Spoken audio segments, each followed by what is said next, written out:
नमस्कार मित्रों, मैं professor doctor Dinesh Gupta live हुआ हूँ हरियाणा सिरसा से।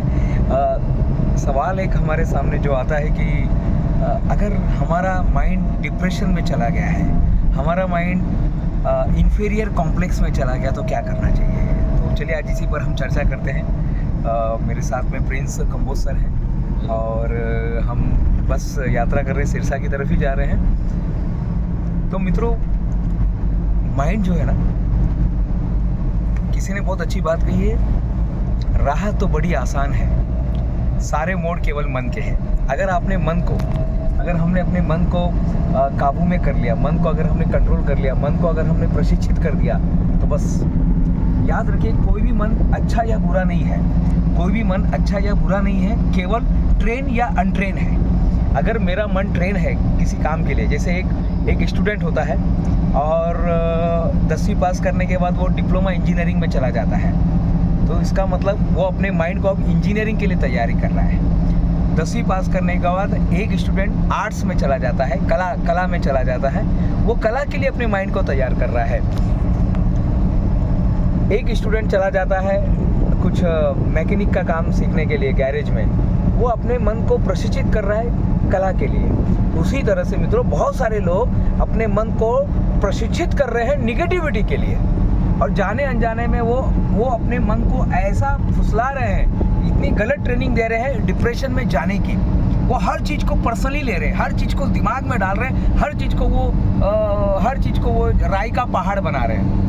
अगर मन इन्फीरियर कॉम्प्लेक्स में चला जाता है, मन डिप्रेशन में चला जाता है, मन अगर कहीं ना कहीं दुखी हो रहा है बार बार, तो याद रखिएगा, अलर्ट हो जाइए मित्रों, क्योंकि मन को हमने क्या किया है, दुखी होने के लिए ट्रेन किया हुआ है। चलिए अब इस पर सोल्यूशन में हम बात करते हैं। सोल्यूशन ये है कि सबसे पहले आज के बाद हर चीज़ को आज के बाद किसी भी चीज़ को पर्सनली लेना छोड़ दीजिएगा साहब। पर्सनली मत लीजिएगा, व्यक्तिगत मत लीजिएगा। जो होगा वो होने ही वाला है साहब।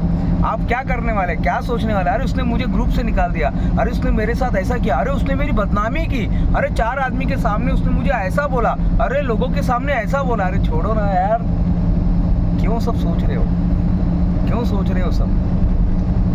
जो होना है वो होने वाला है साहब। किसी चीज़ को आज के बाद व्यक्तिगत मत लीजिएगा। सारी चीज़ों को व्यक्तिगत ले के आपने अपना बीपी बढ़ा दिया है, शुगर बढ़ा दिया है, क्या क्या बीमारी लेकर आदमी चल रहा है। इतना प्यारा सा इंसान बनाया था, इतना प्यारा सा मन, प्यारा सा शरीर, प्यारा आत्मा दिया था, लेकिन उस आत्मा को हम मैला कर रहे हैं साहब। और मैला करने का एक ही कारण क्या है पता आपको?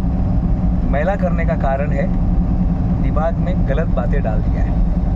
जैसे कमरे में किसी ने एक बदबूनुमा चीज़ लेकर आ गया है, एक छोटी सी चीज़ किसी ने लेकर आ गया और पूरे कमरे में महक रहा है। कमरे में एक चूहा मर गया है, कैसा लगता है साहब? एक छोटा सा चूहा मर जाता है, पूरे कमरे में बदबू आने लगती है। इसी तरह से एक निगेटिव विचार इस दिमाग के कमरे में पहुंच गया है। अब क्या होगा मित्रों, पता है आपको? अब होगा कि हमारे अंदर भी वो सारी चीज़ें महकने लगेंगी, हमारे बातों में बदबू आने लगेंगे, हमारे काम में बदबू आने लगेंगे, हम जिसके पास भी जाएंगे उसको भी बदबू आने लगेगा। सारा चीज़ निगेटिव।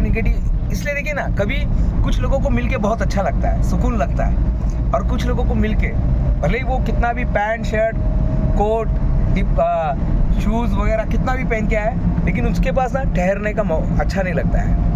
कृष्ण भगवान जब जाते थे हस्तिनापुर, तो वो दुर्योधन के पास ज़्यादा रुकते नहीं थे, वहाँ से निकल जाते थे। वो जाते थे अपने चाचा के पास, वहाँ पे जाके वो समय बिताते थे। चाची के पास जाते थे, वहाँ समय बिताते थे, क्योंकि वहाँ पे उनको अच्छा लगता था। वहाँ पे केले के छिलके भी उसने खाए। कृष्ण भगवान ने 100 पकवान छोड़कर, दुर्योधन का 100 पकवान छोड़कर केले के छिलके भी खाए हैं।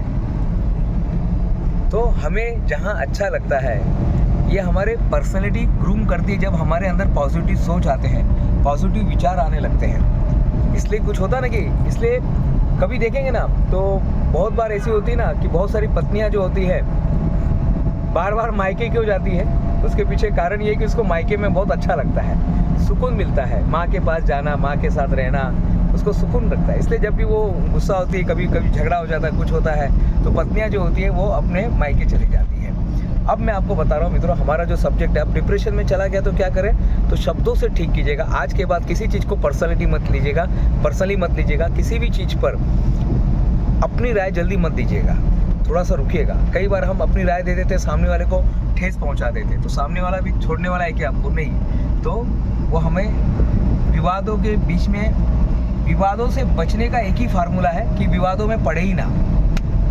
विवादों में अगर आप बचना चाहते हैं मित्रों, तो विवादों में पड़िए मत। तो काय के लिए अपनी राय दे रहे, किसी ने पूछा क्या आपको? नहीं पूछा, तो काय के लिए बीच में जाने का, तो मत जाइएगा। तीसरे नंबर पे आता है मेडिटेशन कीजिएगा। अगर आप डिप्रेशन में जा रहे हैं, ध्यान भटक रहा है, तकलीफ हो रही है, मेडिटेशन कीजिएगा, ध्यान कीजिएगा। चौथे नंबर पे एक गुरु बनाइएगा। आपकी लाइफ में एक आध्यात्मिक गुरु होना जरूरी है। बोलते ना तीनों लोक में 7 खंड में गुरु से बड़ा न कोई। तो एक गुरु आपकी ज़िंदगी में होना चाहिए, एक गुरु कहीं ना कहीं होना चाहिए। किसी को भी आप गुरु बनाइए जिनको आप लगता है, लेकिन एक जिंदा गुरु हमारे ज़िंदगी में होना चाहिए मित्रों। तो ये सारी चीज़ें अगर आप डिप्रेशन में चले जाते हैं मित्रों, तो जल्दी से आइए। शब्दों के माध्यम से आप अपने आप को बाहर निकाल सकते हैं, क्योंकि शब्दों के माध्यम से हम खड्डे में गिरे थे। जिस माध्यम से हम गिरते हैं, उसी माध्यम से हम ठीक भी हो सकते हैं। तो मित्रों, ये कुछ बातें थी जो मैंने आपको सिरसा के रास्ते में जाते जाते मैंने आपको ये बातें शेयर की। मेरे साथ में प्रिंस कंबोज सर हैं। और मित्रों, बहुत सारी बातें और भी करनी है, लेकिन आज से डिप्रेशन में जाना नहीं है। बस अपने आप को बोलिए, मुझे जाना ही नहीं है डिप्रेशन में। और जिस गांव में जाना नहीं, तो वहाँ का रास्ता भी नहीं देखना है, वहाँ पे पूछना भी नहीं है साहब कि ये रास्ता किधर जाता है। अपने को जाना है क्या? नहीं जाना है, तो काय को रास्ता पूछ रहे हो? नहीं जाना है बस। तो आज से जिस जगह पे जाना है, तो सकारात्मक राहों पर जाना है। किसी ने बहुत अच्छी बात कही है, छोड़ आए हम वो गलियाँ। तो छोड़ आए वो गलियाँ, वो गलियों को छोड़ दीजिएगा, निगेटिविटी को छोड़ दीजिएगा, नकारात्मक बातों को छोड़ दीजिएगा। जिस बातों से आपको दुख हो रहा है मित्रों, वो बातों को छोड़ दीजिएगा। सोचना क्या, जो भी होगा देखा जाएगा। कल के लिए आज को न खोना, आज कल ना आएगा। सोचना क्या, जो भी होगा देखा जाएगा। महात्मा गांधी के सामने कोई जाता था और कहता था कि महात्मा गांधी जी, अंग्रेज हमारे पास आ रहे अटैक करने के लिए। वो बोले, कम वाट में, जो होगा देखा जाएगा। उस चिंता में अपने आप को चीता क्यों आज से बनाएं? उस चिंता में जाने के लिए आज से अपने आप को चीता क्यों बनाएं? ये देखिए, ये है तारकेश्वरम धाम। मैं बस वहीं से गुजर रहा हूँ, तारकेश्वरम धाम। बाबा तारा जी कुटिया, इनका तारकेश्वर धाम से मैं गुजर रहा हूँ। जो सिरसा में, वो जानते हैं इनका कितना महत्व है। और ये आमदार साहब का एक, आप देखेंगे, इन्होंने अपना एक बंगले जैसा एक घर बनाया हुआ है। एक बंगला जैसा, किला जैसा। एक किला होता है ना, जिस तरह से हम राजस्थान में बड़े बड़े किले देखते हैं, तो ये आपको सामने आ रहे हैं। ये किले नुमा पूरा घर बनाया हुआ है, किले जैसा घर। तो मित्रों, बात हो रही है, डिप्रेशन से बचिए, उससे किसी का फ़ायदा नहीं हुआ है। नेगेटिविटी से बचिए, इससे किसी का फ़ायदा नहीं हुआ है, किसी का फ़ायदा नहीं हुआ है। क्यों डॉक्टर को ये सब चीज़ के लिए पैसे देना है? इस चीज़ में जाइए मत। ज़िंदगी बहुत खूबसूरत है, पॉजिटिविटी है। ज़्यादा बड़ा करने से अच्छा है छोटा सा जो कुछ आप कर सकते हैं बेस्ट, वो करना शुरू कर दीजिएगा और देखिए ज़िंदगी क्या होती है। मैं professor doctor Dinesh Gupta sign off हो रहा हूँ, मैं सिरसा हरियाणा से। और साथ में मेरे हैं हमारे Prince Kamboj sir. Thank you sir.